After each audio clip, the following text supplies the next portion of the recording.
Mm, okay, give me a second here. Because something just came through that I wasn't expecting when I sat down with your energy today.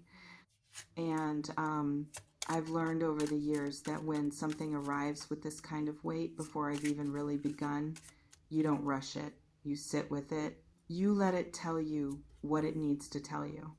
And what it's telling me right now is something about you specifically, about how you move through the world, about how people experience you when you're in the room. And it's more complex than I initially thought it was going to be. Because my first read was that this was simply about admiration, about people being drawn to you. But the more I sit with it, the more I feel something else layered underneath that. Something that coexists with the admiration but is completely different from it. Wait, let me stay here for a second. There's fascination here. Real, genuine. I can't quite explain why, but I cannot stop watching this person fascination. That's one energy.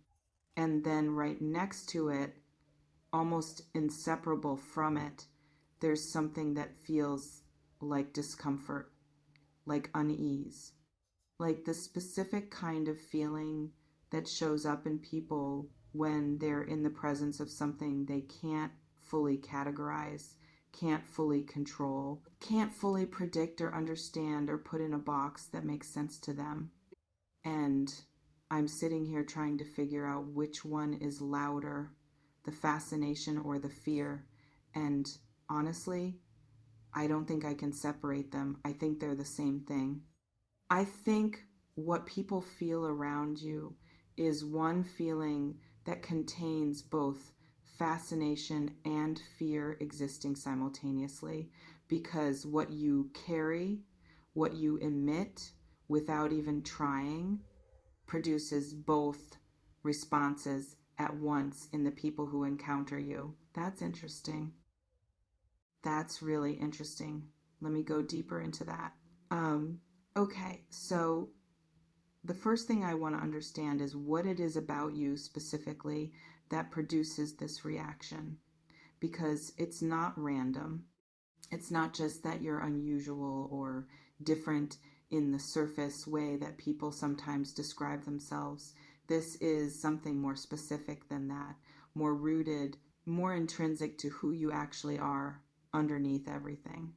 Give me a second with this because I want to get it right. There's something about the way you move through difficulty. That's the first thing that keeps coming through. Not what you say about difficulty, not how you talk about what you've been through, but the actual way you move through it, the way you emerge from things that should have broken you, the way you, how do I explain this? The way you come out the other side of situations that other people don't come out the other side of. Not unchanged, not unaffected, but intact in some essential way that doesn't make logical sense to the people watching. And people watch. That's the thing I keep noticing. People watch you more than you realize, more than you'd be comfortable knowing, not in a threatening way, in the way that people watch something that confuses them pleasantly, that they can't quite look away from. That produces in them the particular feeling of being in the presence of something they don't fully understand but instinctively recognize as significant. Wait, no, that's not quite it. Let me revise that. It's not just that they recognize you as significant, it's that your existence somehow reflects something back at them about themselves, about what's possible, about what human beings are capable of when they're operating from a particular kind of inner alignment. And that reflection is simultaneously inspiring and confronting. Because if you can do what you do, if you can be what you are in the circumstances you've been in, then what does that say about the places where they've chosen smallness? About the times they've used their circumstances as justification for staying stuck? Your presence asks questions of people they didn't ask to be asked. And that's where the discomfort comes from. not from anything you do, from what you simply are. Okay. There's another layer here that's starting to come through, and I wasn't expecting it. Actually, give me a second because this is more specific than I initially thought. The terror I'm feeling, and I'm using that word carefully because it's what keeps surfacing when I sit with this energy. The terror isn't about you as a threat. Let me be very clear about that. This isn't people being afraid of you in a literal sense. It's more like the fear that shows up when you're in the presence of something that is undeniably favored, undeniably protected, undeniably moving through life with a kind of coverage that other people simply do not have access to. Okay, that's coming through very strongly now. Let me stay with that. There's a quality to your life that people have noticed, even when they can't name it, even when they would struggle to articulate exactly what they're observing. There's something about the way things work out for you that doesn't follow the ordinary rules. The way doors open that should be closed, the way things that were supposed to stop you don't. The way you keep arriving at the other side of things that had no visible other side when you were in the middle of them.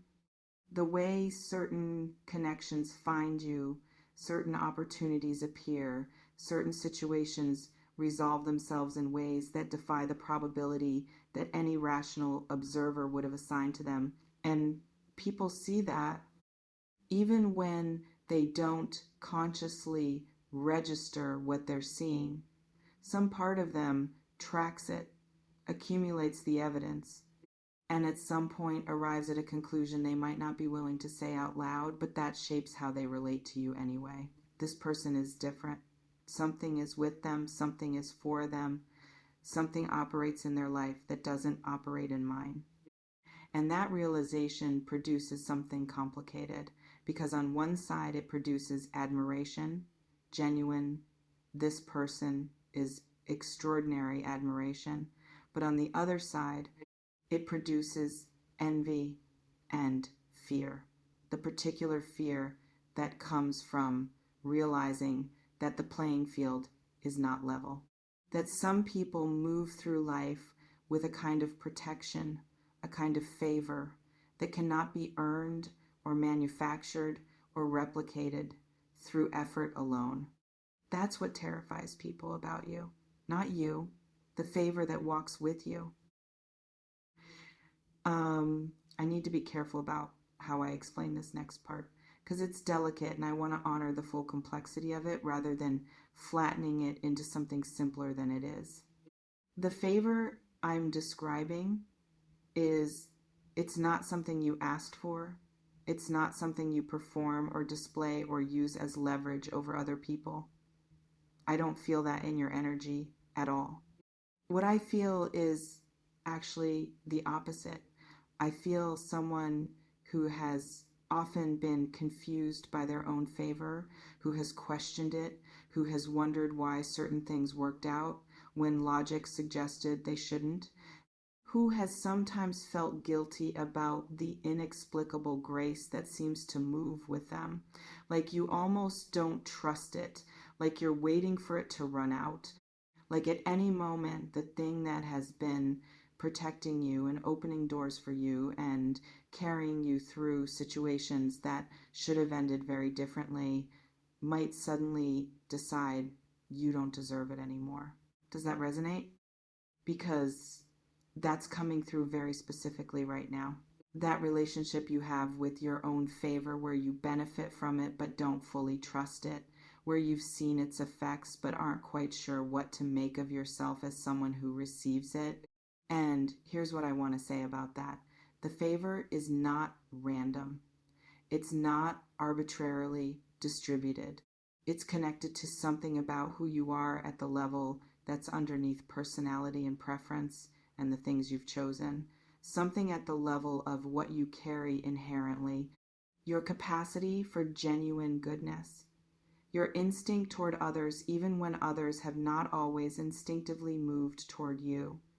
The way you use what you're given, the way you respond to the doors that open rather than taking the opening for granted or using it purely for self-interest. The favor recognizes itself in you, and so it stays, and so it keeps opening things, and so it keeps producing these moments that other people observe and cannot fully explain and cannot replicate no matter how hard they try. That's what they see. That's what fascinates them, and that's what terrifies them. Let me stay here a little longer because there's something else underneath this that keeps pulling at me. Something I initially moved past, but that won't let me go. Give me a second. Okay, there are specific people, not all people generally, specific individuals in your life or your recent past who have a particular relationship with your favor, who have watched it work in your life and had a very specific reaction to it. And that reaction is not simple, it's layered. And the layers are interesting. The first layer is what they show you, which is support or neutrality, or maybe even celebration when things go well for you. The face they present, the version of their feelings they allow to be visible. But underneath that, there's something else, something they work to contain, but that occasionally surfaces in small ways. In the comment that almost sounds like a compliment but lands slightly differently. In the energy that shifts when something goes particularly well for you. In the silence that follows certain good news of yours that is slightly longer than warmth would produce. What I'm feeling is not malice. I want to be clear about that. It's not that these people wish you harm. It's more like they find it difficult. They find your favor difficult. Not because you've done anything to deserve their difficulty, but because your favor highlights something for them about the gap between where they are and where they feel they should be, about the questions they have about their own lives and why certain things haven't moved the way yours has moved. And rather than sitting with those questions honestly, it's easier to locate the difficulty in you, in your success, in your inexplicable, repeated, somehow always works out favor. I wasn't expecting that to come through so specifically. But it's there and it's real, and I think you need to hear it. Not so you can be suspicious of everyone around you. Not so you can pull back from connection or become guarded in a way that closes you off from real relationship. But so you understand something that will help you navigate some of the people who appear to celebrate you are also struggling with you. And that's not about you. That has never been about you. That's about what your favor activates in them when they're honest with themselves in private. The more I sit with this energy, the more I'm feeling something that I think is the actual center of this reading, the thing underneath all of it. You've been lonely in your favor.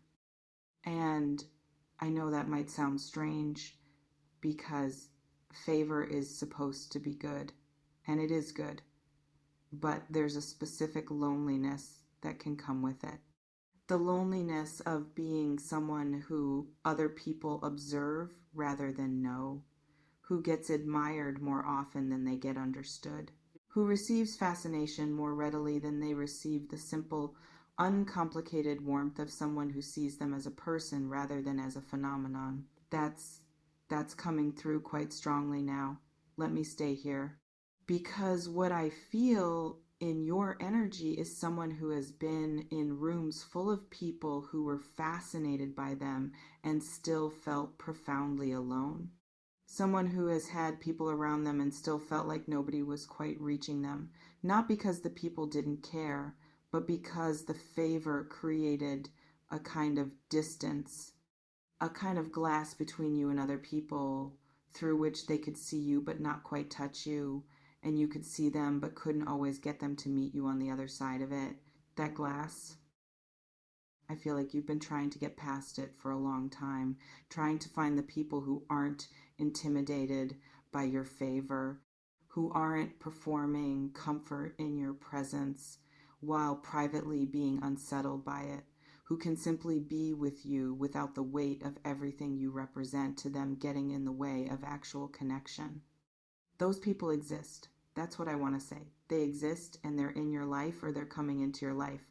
The ones who are genuinely unbothered, who find your favor delightful rather than threatening, who celebrate it without the complicated layer underneath, who simply love you, the actual you, not the phenomenon of you. Okay, there's a practical dimension to this that I feel I need to address because this reading isn't just about understanding your energy and how it affects others. There's something actionable here, something that changes how you move through the world now that you have this information. The first thing, stop making yourself smaller to manage other people's discomfort with your favor. I feel this very specifically in your energy. There's a habit you've developed of dimming something, of not letting the full scope of what you carry be visible because you've learned through experience that the full scope produces reactions you then have to manage. So you've been preemptively managing by controlling how much you show, how much you let yourself be seen thriving, how much of the favor you allow to be public. Stop, or rather, start being more selective about where you dim and where you don't.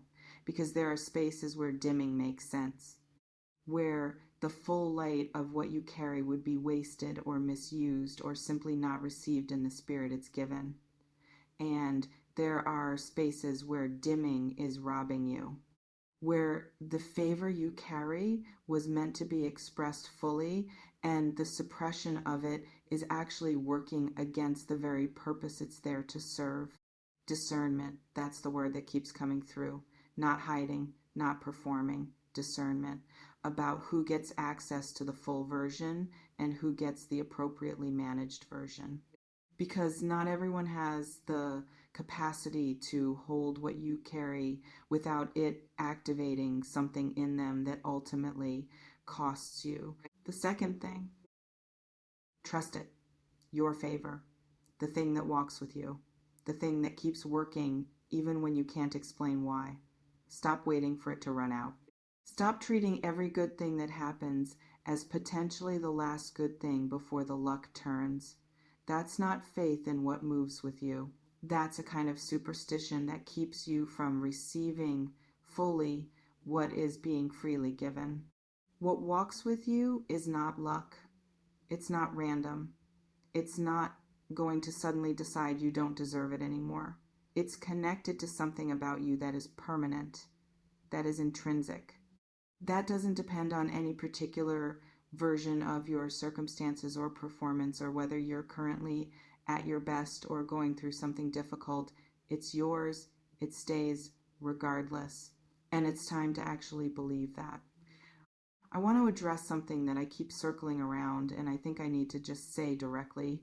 The terror that some people feel around your favor, it's not always obvious.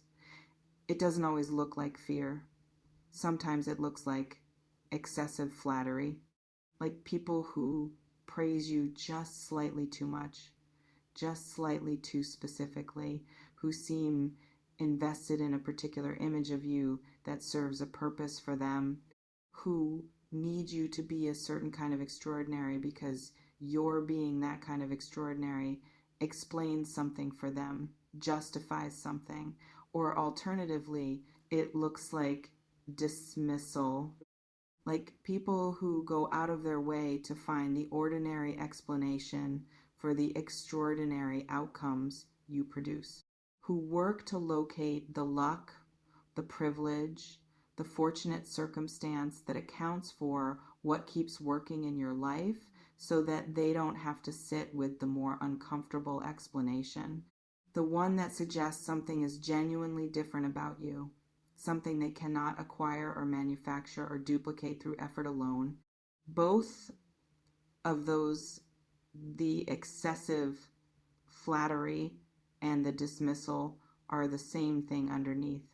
They're both attempts to manage the discomfort of your favor, to make it make sense in a framework that keeps the person managing it feeling okay about themselves and their own life. And recognizing that pattern when you see it is not cynicism, it's discernment. It's understanding the dynamic clearly enough to not take either the flattery or the dismissal personally, because neither one is about you. Both are about what your favor activates in people who haven't yet found peace with the unevenness of grace, with the fact that some people move through life with a covering that others simply do not have. That's a hard thing to make peace with, and most people don't, and their struggle with it sometimes lands on you in ways you've probably found confusing. Now you have a frame for it. Let me tell you what I feel for you going forward, because I want to leave this reading in a place that is useful, that gives you something to actually take into your life. Your favor is not a burden. I know it has felt that way sometimes. The management of other people's reactions to it, the loneliness of being observed more than known, the glass between you and genuine connection that your extraordinariness sometimes creates, those are real costs, and I don't want to minimize them. But the favor is also the thing that has carried you through every situation that should have gone worse than it did. Every moment where the odds were against you and something shifted. Every door that opened when the door had every reason to stay closed. Every person who showed up at exactly the right moment with exactly the right thing. Every time you survived what should have broken you. Every time you arrived at the other side of something that had no visible other side. That was the favor. That was what walks with you. That was the thing people are both fascinated and terrified by when they see it operating in your life, and it's not going anywhere. It's not contingent on your performance or your perfection or your gratitude or any specific behavior you need to maintain to keep it active. It's yours. It's intrinsically, permanently, non-negotiably yours. And the people who are meant to be in your life, the real ones, the ones who can sit with the full reality of what you carry without it activating their own unresolved questions, those people are either already there or they're coming. And with them, the glass disappears.